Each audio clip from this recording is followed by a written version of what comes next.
Russia and Ukraine share a long and complex history. For centuries, their fates were intertwined. They were both part of the East Slavic civilization, sharing cultural and religious ties. The territory that encompasses modern-day Ukraine has historically served as a bridge between Russia and Europe. However, Ukraine has also maintained its own distinct identity. It boasts a unique language, traditions, and a strong sense of national consciousness. This distinct identity has often been at odds with Russia's desire for control and dominance. The two nations were brought together under the umbrella of the Soviet Union in the 20th century. This period saw both cooperation and conflict, marked by events like the Holodomor, a man-made famine engineered by Stalin's regime that devastated Ukraine. Despite the hardships endured, Ukraine chose an independent path when the Soviet Union dissolved in 1991. This decision, however, planted the seeds of the current conflict, as it challenged Putin's vision of a restored Russian sphere of influence. Vladimir Putin views the collapse of the Soviet Union as a geopolitical catastrophe. The expansion of NATO, the Western military alliance into former Soviet republics, is a particularly sensitive issue for the Russian leader. Putin sees NATO expansion as a direct threat to Russia's security.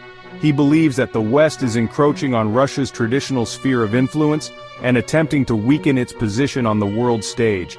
Ukraine's potential membership in NATO is a red line for Putin. He fears that Ukraine's inclusion would bring NATO forces closer to Russia's borders, potentially threatening its security and strategic interests. This fear of NATO expansion is not entirely unfounded. Russia has faced invasions from the West throughout its history, and Putin uses this historical context to justify his actions in Ukraine. He argues that Russia is acting defensively to protect its interests and prevent a perceived Western aggression.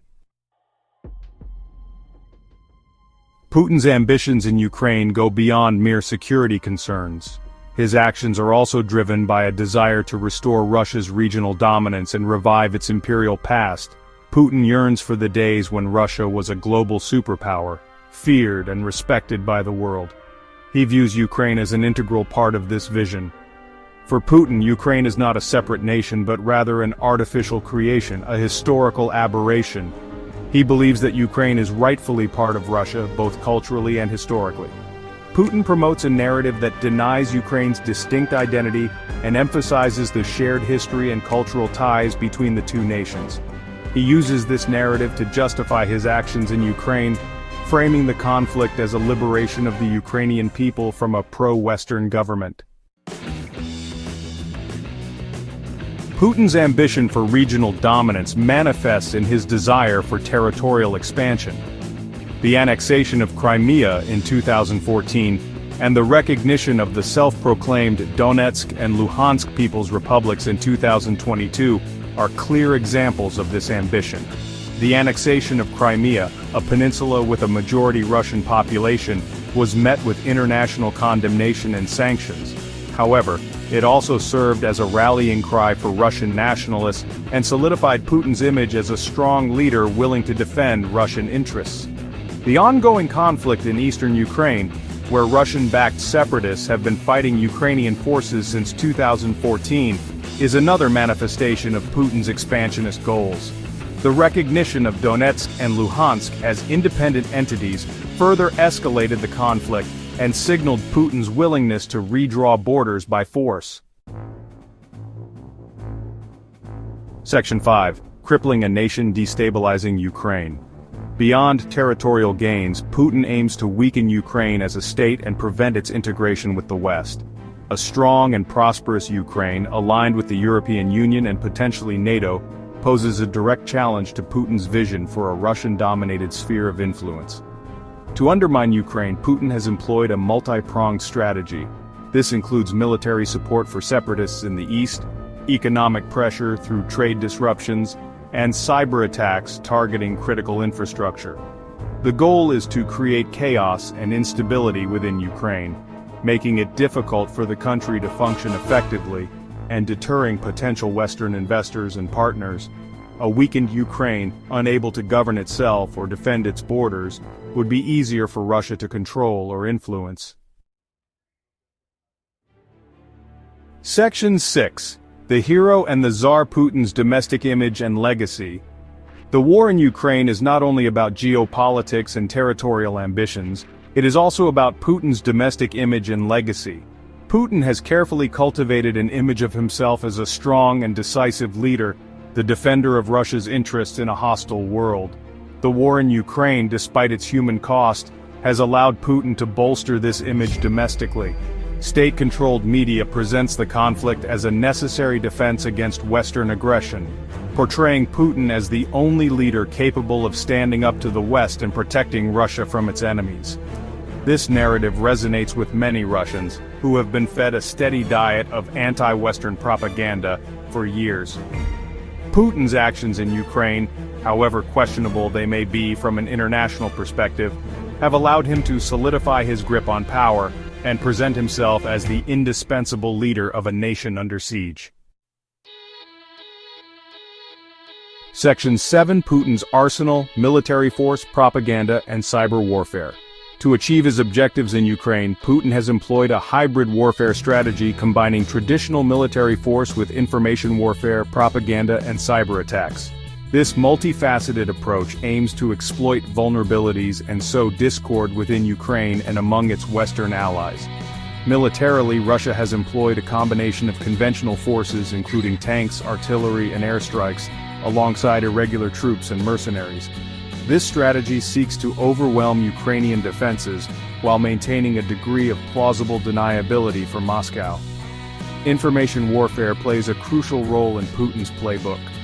Russian state-controlled media outlets churn out a relentless stream of propaganda, distorting facts, spreading disinformation, and portraying Ukraine as a fascist state controlled by neo-Nazis.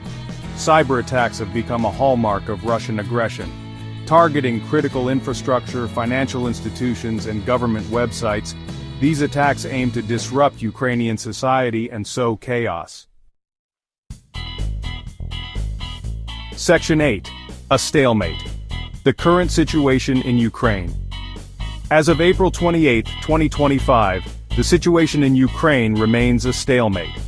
While Russia has achieved some territorial gains, it has failed to achieve its initial objectives of swiftly capturing Kyiv and installing a puppet regime.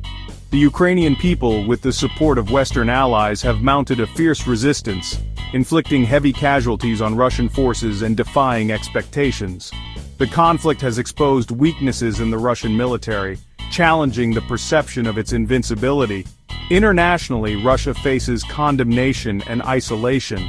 Sanctions imposed by the West have crippled the Russian economy, while diplomatic efforts have largely ostracized Moscow from the international community. However, Russia has found support from countries like China and India, mitigating the impact of Western pressure. Section 9. The future of the conflict. Possible outcomes. Predicting the future of the conflict in Ukraine is a complex endeavor. Several scenarios are possible, each with its own set of implications for the region and the world. One possibility is a protracted stalemate. Russia, unable to achieve a decisive victory, may dig in, seeking to consolidate its control over occupied territories while continuing to apply pressure on Ukraine through military and economic means. Another scenario involves a negotiated settlement. As the costs of war mount for both sides, pressure may grow for a diplomatic solution. However, reaching a lasting peace agreement that addresses the core issues of the conflict remains a significant challenge. A more ominous possibility is an escalation of the conflict. Frustration with the stalemate or a desire to break the deadlock could lead to a widening of the war, potentially drawing NATO into a direct confrontation with Russia. Finally, the conflict's long-term impact on Russia itself remains uncertain. While Putin has successfully stifled dissent in the short term, the war's economic and social costs could eventually erode his grip on power, leading to instability within Russia. The outcome of the conflict in Ukraine will have far-reaching consequences. It will shape the security architecture of Europe, redefine the relationship between Russia and the West, and determine the fate of Ukraine and its people. The world watches with bated breath as this tragedy unfolds, hoping for a swift and just resolution to the bloodshed and suffering.